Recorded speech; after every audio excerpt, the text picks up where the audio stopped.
Hello mga ka-friendship. Walang magawa. Kain po tayo ng kamote. Kamote.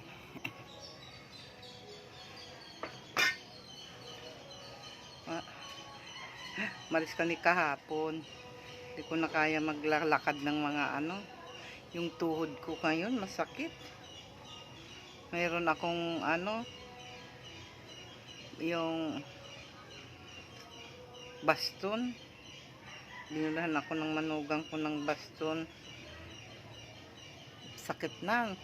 Aakyat pag ako ng tricycle. Ang tricycle dito mabababa. Hirap. Mahirap. Hindi naman nasakit tuhod ko ngayon lang. Kasi siguro dahil iba ang ngayon ng panahon. Ang weather medyo malamig. Lalo na paggabi.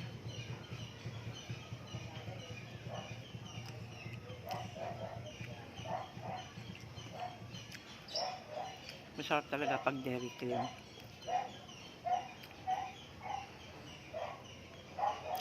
May binili ako isang beses. Hindi ko alam kung ano yun. Butter. Hindi masarap.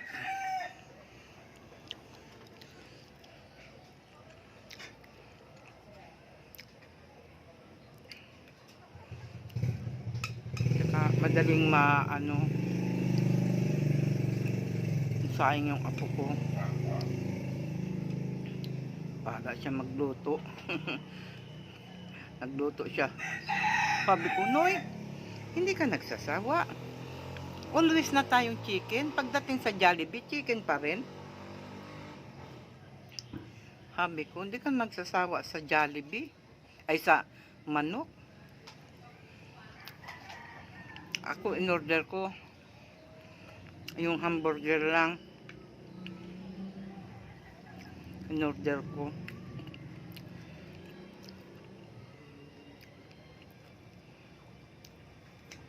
Saka yung yun, french fries.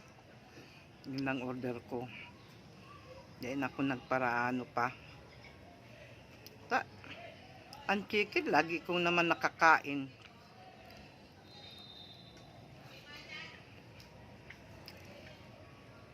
Baka sunod na pasyal ko. Ewan ko kung saan kami.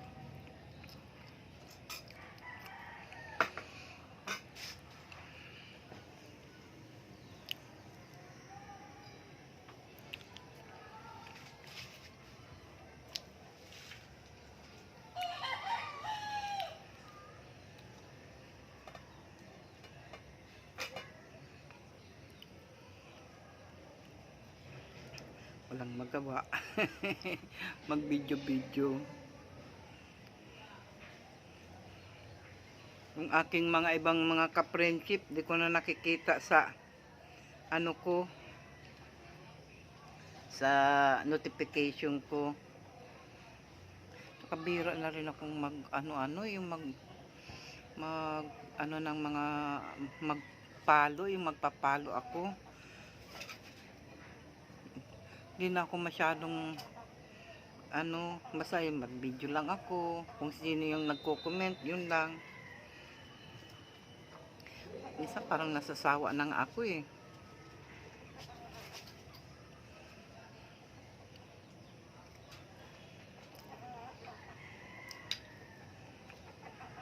Kaya lang, siyempre, marami ka rin nakikilala sa larangan ng reels.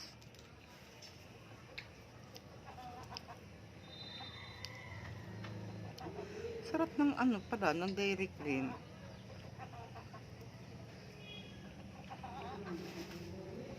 Saka malambot siya. Ay, pala to? Magnolia. Magnolia.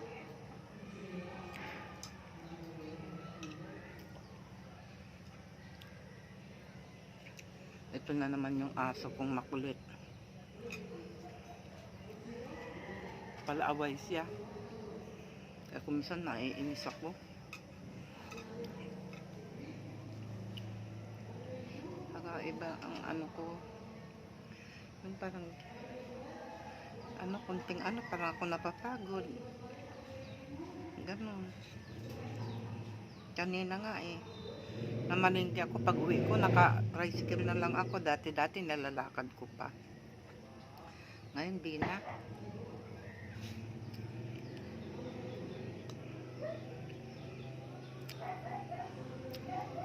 Nawala na yung kalakasan kong ng araw. Lolo ko. Siguro grade 2 ako noon.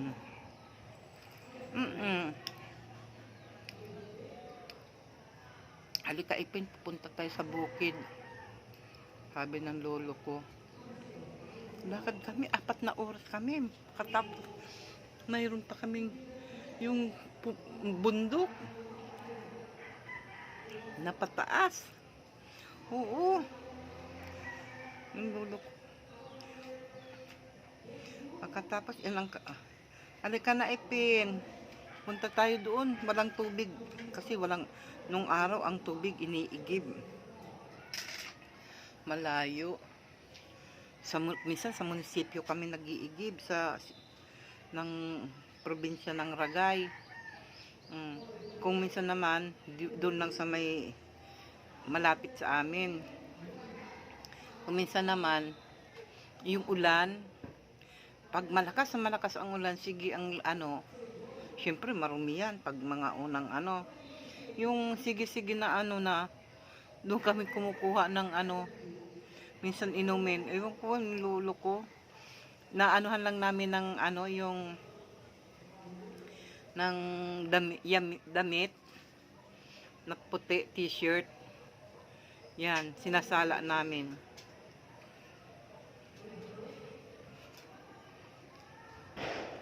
Dahil mga gawain ng mga matatanda nun. Taka, yung pagkain nun, ang sarap-sarap ng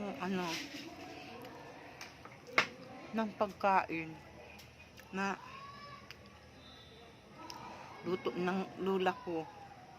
Ayun ko, bitchin lang yata ang malasa. O dahil siguro bata pa. Malasa, yung dila natin malasa pang kumain.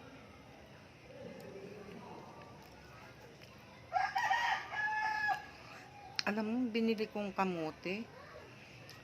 4 na piraso, 50 pesos. 70 ang kilo. Grabe, di ba? Mahal. Mahal ng kamote. Yung patatas, 3 piraso. 85. Akala ko 90. 85. Kasi 150 kilo.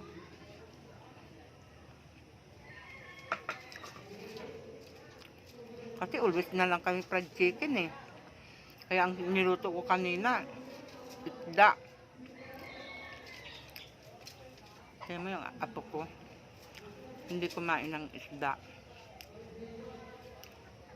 Nagluto siya. Dahil ayoko magluto. Nagluto siyang fried chicken. Fried chicken. Ulos. Kanina naman. Meron kami yung baboy ko, ilang piraso pa yung baboy na balot. Doon, hindi ko pa niluluto. Saka na lang ubusin ko muna yung yung mga gulay-gulay ko dyan na niluto ko. Saka bibili ako ng pupo. Puro gulay lang ako. Kumakain naman yung apo ko ng gulay. Ewan ko. Sabi ko, ang daming gulay niluto ko. Kunti lang kinain. Paglabas ko, kunti na lang yung gulay. Ang lakas talagang kumain ng apo ko. Pero yung ilang piraso pa yung prito ko doon.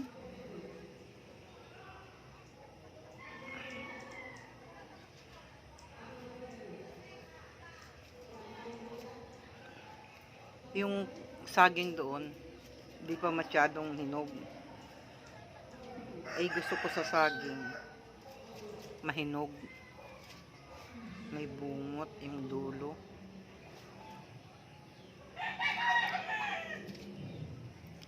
Pero matamis. Matamis siya. Kaya lang yung dulo pag yung ano may bungot.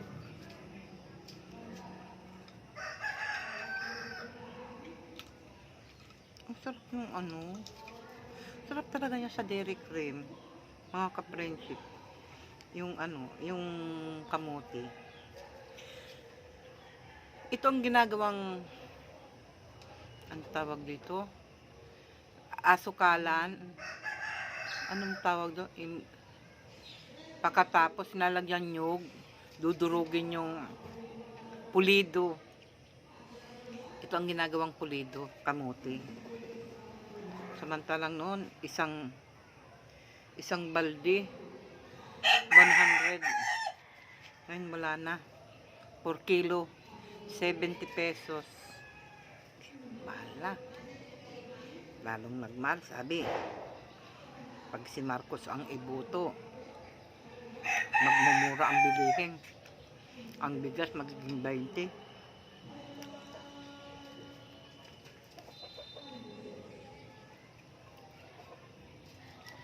Sabi ko, nabudol ako.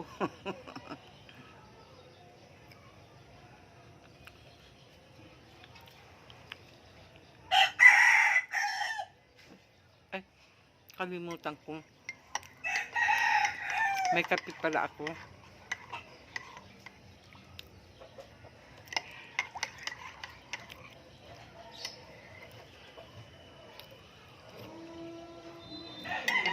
Muntik nang lumamig.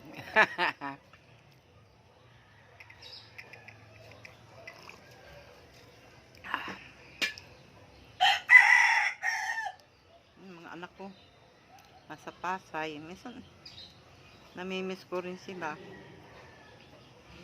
Iba na pala pag ang mga anak mo may mga malalaki na 20 pataas. May kanya-kanya na silang buhay. Siyempre, nagtatrabaho. Ikaw lang ama. Kahit naman noon, nandoon ako, kasama ko sila. Yung na naiwan, nasa kwarto lang ako. Manood ng TV. Netflix. Kasi may wifi kami.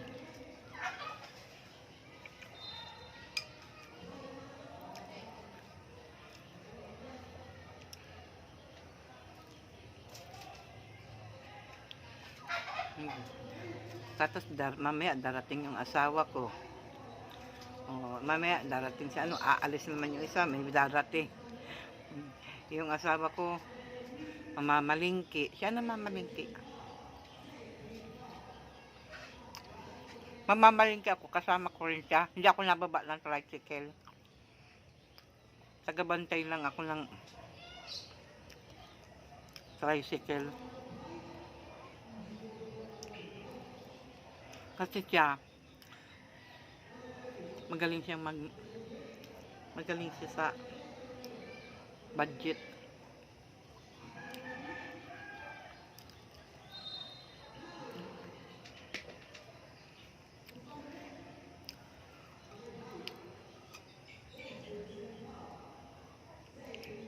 Talagang umiikot siya. Kaya, mas mapera siya sa akin.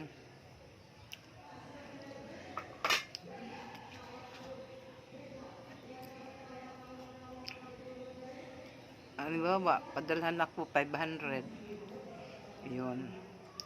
Tapos yung kanya, budget lang niya sa pagkain. Tapos may ipon pa yan. Marunong siya. Budget ko 500 a day. Pero kulang sa akin ng 500 a day. Binibigyan pa ako ng isang anak ko. Paminsan yung isang anak ko, bali 3 sila, pero wala ako naipon. Kaya nag-iipon ako ngayon. Matuto naman akong mag-ipon. Si mama, kala mo Buti ka nga eh, paupo-upo ka na. Kami nagtatrabaho, ikaw tumatanggap lang. Gayos, galit ka pa. Eh, syempre, bibigyan niyo ako pera. Ay, magdadrama na. Bakit? Kailan niyo ako bibigyan ng pera? Kung hindi ko na kilala ang pera, hindi na ako makahawak ng pera. Binibigyan ka naman, ma.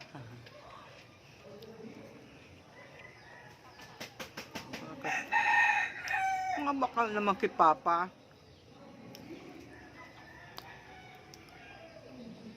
Nung umuwi, puta, hindi ako makakupit. Kasi dati, yung pera niya, nilalagay lang sa isang tabi, nakabitin. Ngayon, hindi ko makita. Talagang pati ako, tinaguan na. Basta, wala namang problema. Kasi, lahat wala naman akong ginagastos. Kaya naiinis ako yung pag andito siya talaga sa Bulacan. Wala akong pera. Wala akong pera. Kaya ako naiinis. Pag wala siya, ay pera ako. Ang ibig kong sabihin, bibigyan niya ako. Ayoko nang yung hingi ng hingi. Kasi nagmumukha akong kawawa.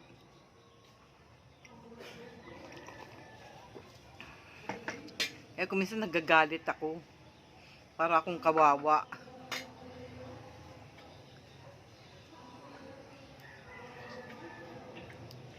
Yan.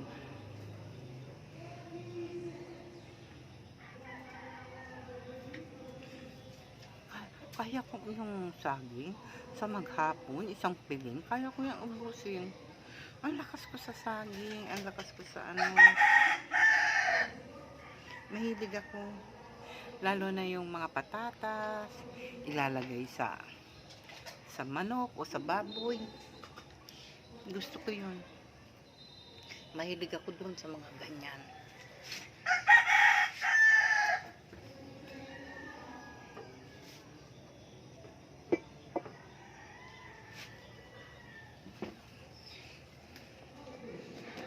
Maghihintay pa yung isa kung luto na yung kanin. Noy! Tingnan mo.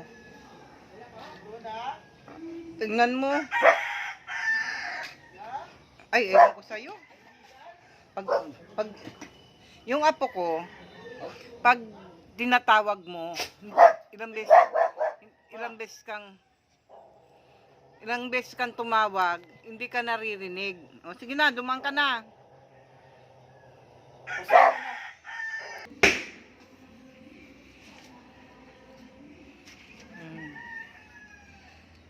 Ayan, mga friendship.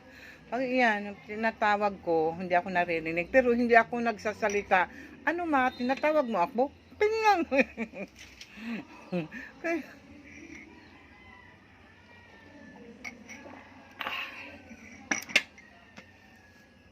O paano mga ka-friendship? Tapos na yung kwentuhan natin. Bye-bye. Love you all.